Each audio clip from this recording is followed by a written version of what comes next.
दोस्तों, 21 नवंबर साल 1971 अमेरिका में नॉर्थ वेस्ट ओरिएंट आइलैंड्स की एक फ्लाइट पोर्टलैंड शहर से टेक ऑफ करती है।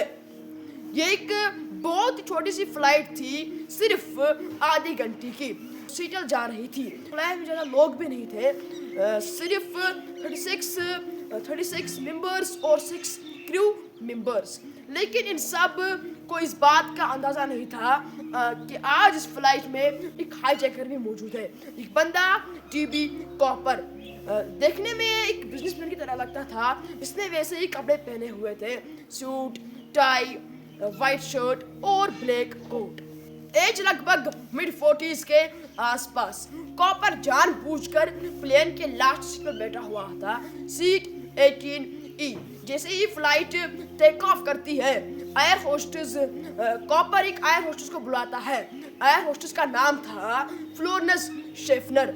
कॉपर स्माइल के साथ उसे एक नोट देती है। फ्लोरेंस बिना पढ़े नोट अपने पास रख लेती है। ऐसा करते देख कॉपर ने कहा, मिस, शायद आपको ये नोट पढ़ लेना चाहिए। मेरे पास एक बॉम्ब है।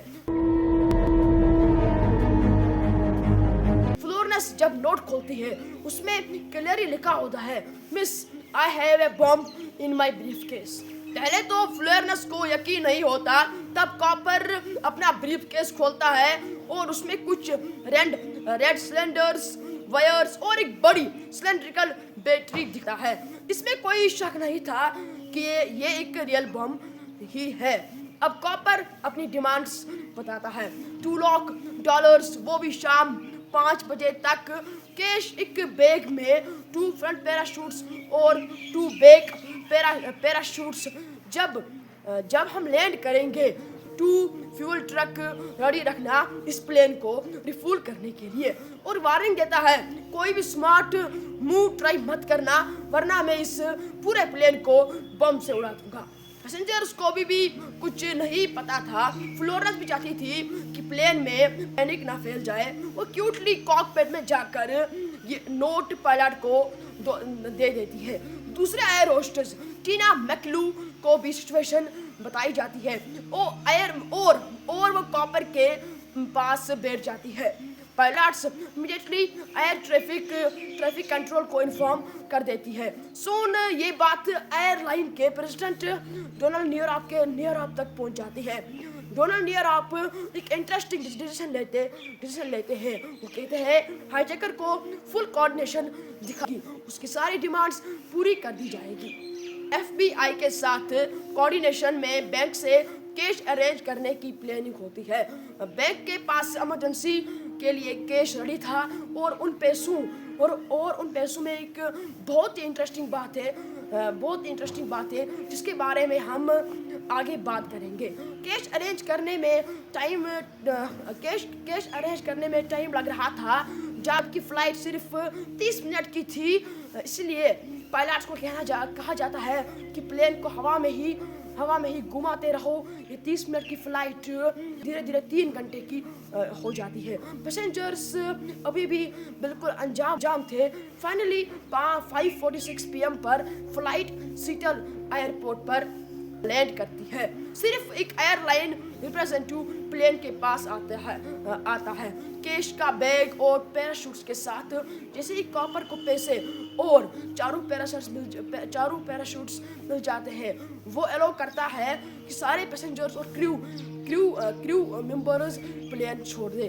बस टीना मैकलू को रुकने के लिए कहा जाता है।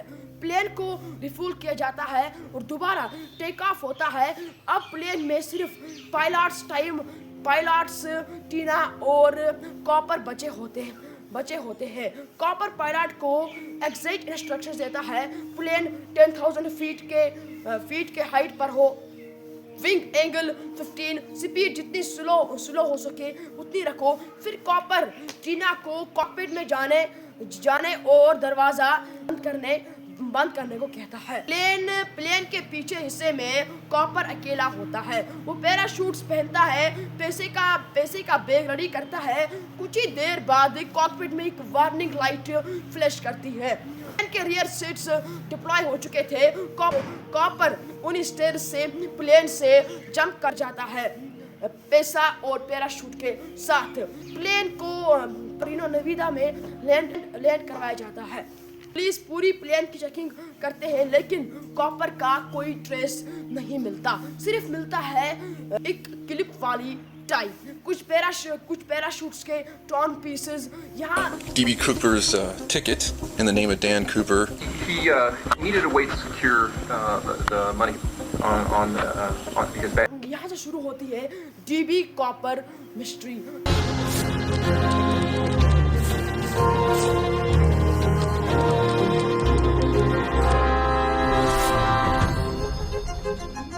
FBI इस केस की इन्वेस्टिगेशन स्टार्ट करता है। ये इन्वेस्टिगेशन 45 साल तक चलती है, लेकिन कॉपर कभी नहीं मिलता। 2016 में ऑफिशियली केस क्लोज कर दिया जाता है। ये हिस्ट्री का पहला हाईजैक था जो आज तक अनसॉल्व्ड है। एक्सपर्ट्स कहते हैं 10,000 फीट से अंधेरी रात में जंप और तेज विंड स्पीड के साथ सर्वाइव करना ऑलमोस्ट इम्पॉसिबल था। लेकिन बाद में कुछ ऐसे केसेस सामने आए जहां दूसरे हाईजैकर ने सेम टेक्निक यूज की और सर्वाइव भी कर गए। इसलिए पॉसिबिलिटीज ये भी है कि DB कॉपर जिंदा बच गए हो। जो पैसा कॉपर को दिया गया था वो सारे $20 के नोट्स थे। बैंक ने उन सब के सीरियल नंबर नोट कर रखे थे। FBI ने पूरी कंट्री में अलर्ट जारी कर दिया, लेकिन फिर भी कॉपर का कोई पता नहीं चलता। आज भी ये केस एक अनसॉल्व्ड मिस्ट्री है। आपको क्या लगता है, क्या उस रात DB कॉपर सर्वाइव कर पाया होगा? कमेंट्स में ज़रूर बताना। अगर वीडियो पसंद आया तो लाइक, शेयर और चैनल को सब्सक्राइब ज़रूर करें। मिलते हैं नेक्स्ट मिस्ट्री के साथ। शुक्रिया।